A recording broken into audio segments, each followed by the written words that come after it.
Hello, everybody. How's it going, everyone? This is Big Ruben. My name's Jose. Welcome to Men Redefining Manhood, a movement for fathers and men ready to rewrite what it means to be men. Let's redefine manhood together. Yeah, so we got an interesting topic today, Ruben. We're going to talk about the cost of being the strong one, right? And I want to put that in quotes because, oftentimes, the man that appears to be strong is the one that is struggling probably the most, right, internally. Yeah. And so, I think it's a good topic for our audience. Hopefully, it's something that they enjoy, and let's get into it. So, when we think about being the strong one, men probably a lot of men may probably see it um, strength wise, physically, strength being strong, or confusing being strong with being aggressive, right? And that could be an issue, right? It could be a problem that um, affects families. Yeah. Yeah. When I think of the strong one, I think of somebody that kind of just leads and does everything, right? And take on so many different hats. We're the provider, we're the protector, we're um, the one that kind of does everything in the household. In regards to you know, making sure everybody's okay, making sure the finances are taken care of. And sometimes that weight of everything could be so heavy for us. I speak for myself, in my early um, adulthood and as a father, as a husband, I worked two jobs because I'm like, I want to provide for my family. I want to make sure everything is good. I thought growing up, seeing my father as a construction worker and being just a provider, I thought, okay, being the strong one is just being a provider, making sure there's food on the table, making sure bills are paid. That's what's the most important thing. Um, and now that I'm older, I've realized no, being the strong one is being okay with being open about my emotions on how I feel and being vulnerable, talking about stuff that makes me uncomfortable. I think that's what makes me stronger because I can show my vulnerability. And I couldn't before. I was like, no, no, no, I'm fine, I'm fine. A lot of times us men, we get into that notion where I'm okay, I got it, I'll take care of it. And I think that's what the focus is of being the strong one, not allowing anything outside of anything affect who we are. And it's like, no, because once we set those type of expectations, if we set too many, we fail. And then that's when a lot of other stuff comes up, mental health, addiction, um, unsafe behaviors. Then anger, rage, all kinds of emotions come out of that. So we have to be very precautious of what we're doing because, speaking for myself, I took on so much on my plate and I was like, I can't. I was just being a people pleaser.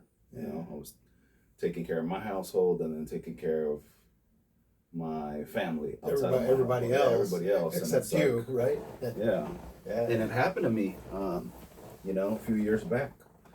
I put myself in a pickle, I guess. I was the people pleaser in my family, and I did stuff for my parents. I did stuff for my brothers. I made try to make sure everybody was okay. And then there was one day where my body completely shut down.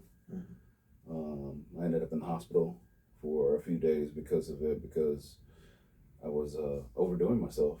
I actually went into dehydration. My body kind of shut down because I was just drinking energy drinks because I was getting up at 3, 4 in the morning, and my day wasn't ending until 9 o'clock at night. Wow. But I was also, checking on my parents, making sure they're okay, checking on my brothers, making sure they're okay, and kind of a little neglecting my immediate household. Like I said earlier, just being the provider I thought was what was it? And everything hit. And then it made me really reflect because I sat there in the hospital by myself and I'm like, what am I doing? Like, Yeah. And so then who's the strong one, right? Yeah. Now all of a sudden it's like, yeah. Like, there's a void, right? yeah. And I want to piggyback off of what you mentioned because I often especially in moments like deaths, right? Deaths in the family and so forth, right?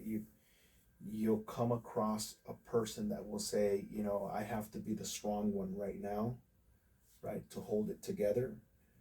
And meanwhile, everybody else is grieving and having a hard time, and perhaps even, right, making arrangements and organizing services, funeral services, etc. That for the moment you neglect yourself and you don't give yourself the opportunity to feel, right, and to process your own loss. And so in moments, right, there's going to be moments in life where you know um, there's a huge cost for being the strong one. That I've gotten to work with a lot of people throughout my years, as a therapist, where they never get to grieve because they are the one that spearheaded the arrangement for services, or they are the one that took on the role of being the strong one in whatever capacity, that they didn't create that space for themselves to just sit back, you know acknowledge how things are going for them, reach out for help, seek out support from family or friends, right? And fast forward years later, it catches up to people, and it starts to affect them, right? And I'm a huge attest to that because yeah, like I said, I was the people pleaser in my family, and funny that you say that because I started reflecting in my mind. I'm like, that was me, because that situation was kind of triggered. I want to say maybe maybe like a month or a few weeks after. So I had a brother that committed suicide because of mental health, and I was kind of a strong one in the household. I went to identify his body. Wow. I had to be there. Like, I was the only one me and my parents were the only ones that actually walked in and had identify who he was, which was heavy. It was a heavy burden for me because it was just like, I kind of had a feeling of what was going on with him and the heaviness he was carrying, but I was so intertwined with my own household, my own problems, my own everything, that I didn't really, see what was going on. And that triggered down the road a lot of other, stuff where I kind of felt guilty about it, and then I had to do therapy and just find my own peace in it. And, I didn't prioritize my own self. It was just focusing on being, like what we're talking about, being the strong one for everybody else. Yeah. And then when I did need, the time to really focus on me, nobody was really there. And that's when it really hit me, and I was like, oh dang, like how many that's why I wanted to start this podcast too, because I think about it myself. I'm like, during that time when nobody was there, how many other men go through this? Absolutely. And don't have nobody. Absolutely. Yeah. Or don't know how to talk about it. A lot of it was me being afraid to be vulnerable because of my upbringing. It's Sure. like men don't cry, we don't show emotion, da da da. So it was like, you act like everything's fine, you continue on with I'm life, okay, and right? I'm okay. And then to the point where I just broke down, and I'm like, no, something has to change. This has to change. And I went to therapy and tried some of that, and then I was like, I don't need that. And then the other stuff happened in life, and it was just like, I had to find my own way. A lot of it was for me finding the okay when knowing I can't just always be that strong one. I need support from other people. Mm-hmm. And a lot of it was leaning on my partner and leaning on my faith and really finding a good balance. Absolutely. Because it was just so much weight on me. I was like, I can't do all this. Like, I physically can't do all this. Mentally, I can't do all this. So it was. Excuse me. And when you disregard, you know, the fact that you're struggling or that you need help, and you continue on with life, right? The cost of ignoring your needs isn't just mental, right? It's also physical, right? Yeah. Like, some people, right? Not only do they start to become depressed, but then depression leads to lack of motivation, right? Lack of energy, lack of interest, not wanting to do much, and so through that process, right? You don't feel like eating. People don't want to bathe. People don't want to go to work, right? And it starts to just downward spiral, right, out of control. So it affects people in different ways, and I think it's important for men out there to understand that we're not robots. We're men. And anyone is susceptible to depression, right? To trauma, to anxiety. Like I myself, like it's interesting because like I myself, I can tell you that anxiety is something that I have experienced and that even today I experience, but I'm more aware of it and I understand where it's coming from, so I'm able to manage it, right? But when it comes to trauma, trauma isn't something that you know you just say, oh, you know what, I have trauma, right? It isn't until you start to make those connections between your behavior and certain instances that make you question, like, where is this coming from, right? Why is it that I'm experiencing this? And when you make that connection, then you come to the realization, like, oh wow, like, I come from an area where I went to a high school. There was a lot of gang infestation, gang involvement. Drive-bys were the norm. And so if I were to tell you that even in today's time, if I hear like loud noises and so forth like that, I become hyper vigilant. That is true, because it heightens my responses, right?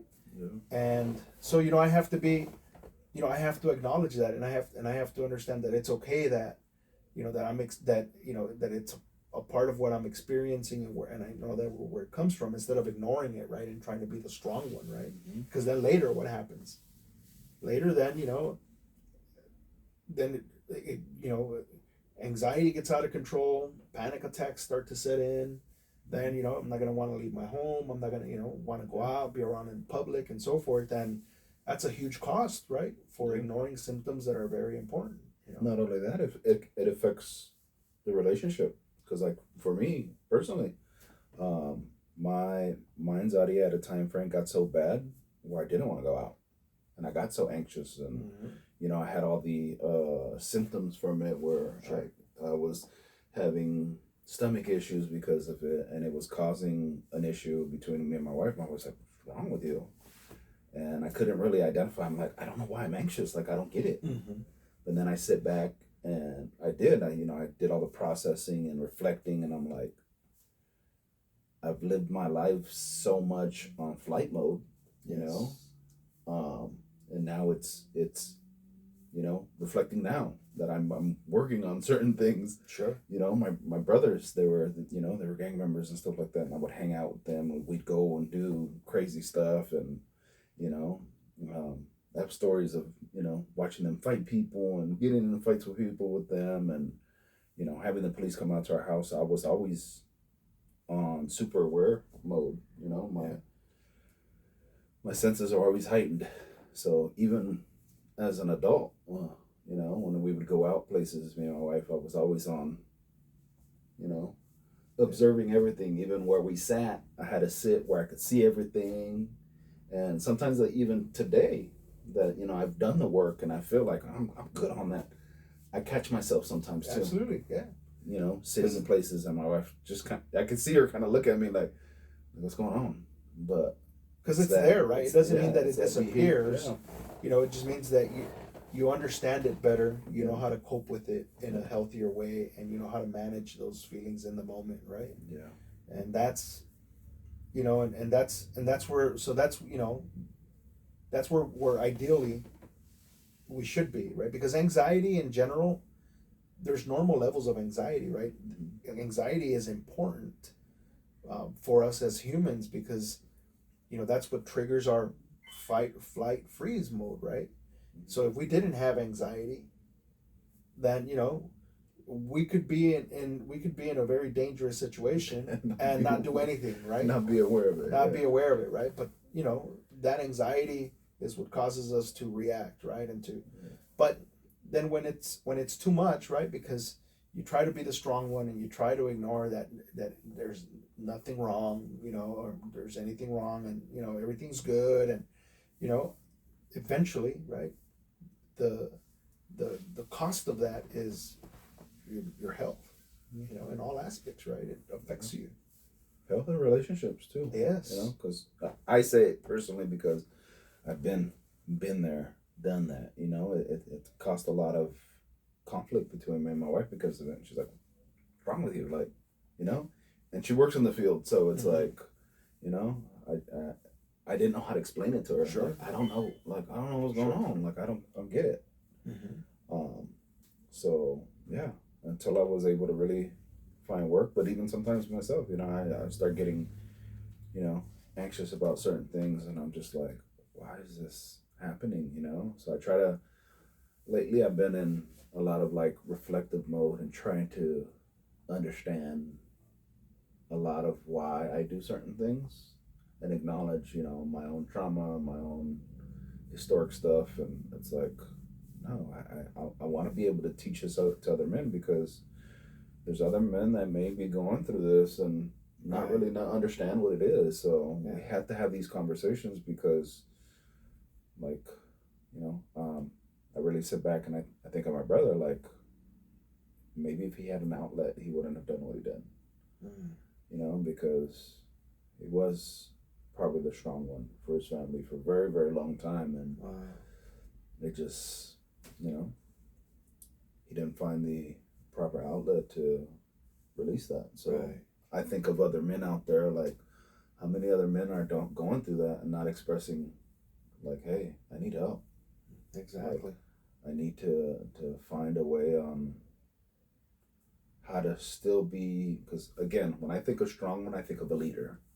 How to be that leader, but still not be able, not need to be the ultimate strong one in the household. Kind of like the topic that we discussed about sharing last season, sharing the roles. You know, for me, it was very hard to be okay with that, because it was like, you know, our culture is so much brought that the men are supposed to lead. We're supposed to be the, you know, the primary, you know, person, and not really give responsibility. But sometimes I can only give 20%. You know, me and my wife have an understanding that there's days where sometimes I can only give 20%. She has to give 80, and vice versa. Right. Some days she can only give 20%, and I have to take over the 80. But it's finding that you compensate each other, right? You help each other out. Finding that balance and being okay with it as a man. Absolutely. Because for me, it was a very, very strong thing that I had to let go of. And a lot of it was like my machismo and my own culture on thinking that this was the norm and thinking, okay, this is I have to be the one.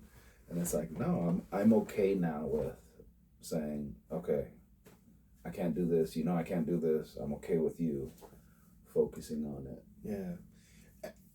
And you know, being wanting to be the strong one, maybe to a certain extent, also emerges from wanting to be in control, right?